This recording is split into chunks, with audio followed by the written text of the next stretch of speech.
नमस्कार बंधुरा आज के आमी आपनादेर साथे बड़ो रुई माछेर आलू कचु दिए झोल रेसिपि शेयर करब।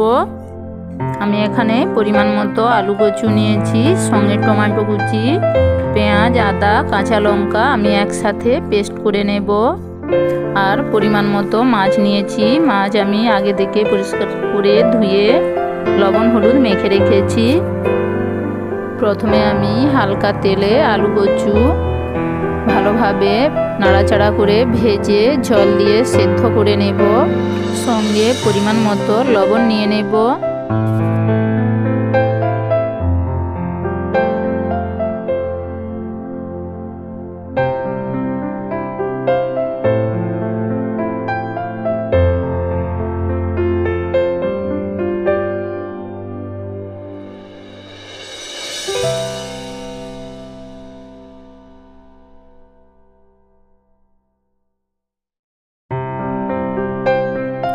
আমি 5 মিনিটের মতো ঢেকে দিয়েছিলাম।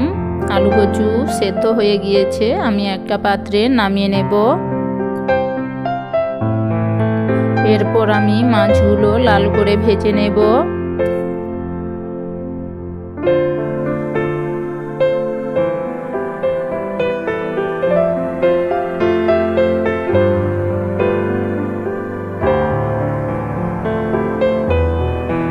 মাছ ভেজে তুলে নিয়েছি। আমি আবার ওই তেলেই সামান্য পরিমাণ 5 ফোড়ন ও পেস্ট মশলা দিয়ে দেব।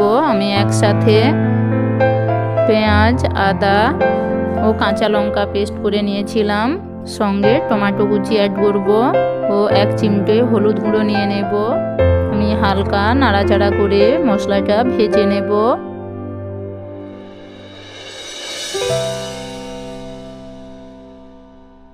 মশলা আমি হালকাভাবে ভেজে নিয়েছি। এবার আমি ওর মধ্যে পরিমাণ মতো হলুদ গুঁড়ো ও লঙ্কা গুঁড়ো নিয়ে নিচ্ছি।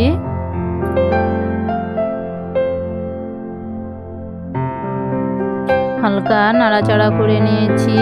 এবার আমি ওর মধ্যে সেদ্ধ করে রাখা আলু কচু একসাথে দিয়ে দেব।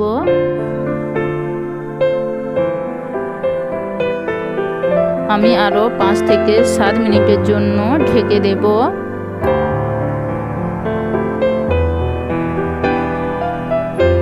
7 মিনিট পর ঢাকা সরিয়ে নিয়েছি। হালকা নাড়াচাড়া করে আমি এর মধ্যে আগে থেকে ভেজে রাখা 1 চামচ জিরে গুঁড়ো নিয়ে নেব। সঙ্গে পরিমাণ মতো মাছ নিয়ে নেব।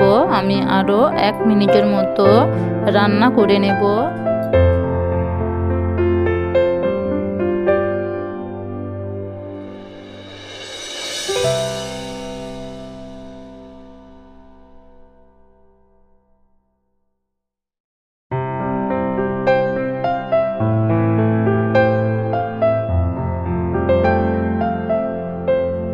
দারুণ একটা ফ্লেভার বেরোচ্ছে বন্ধুরা।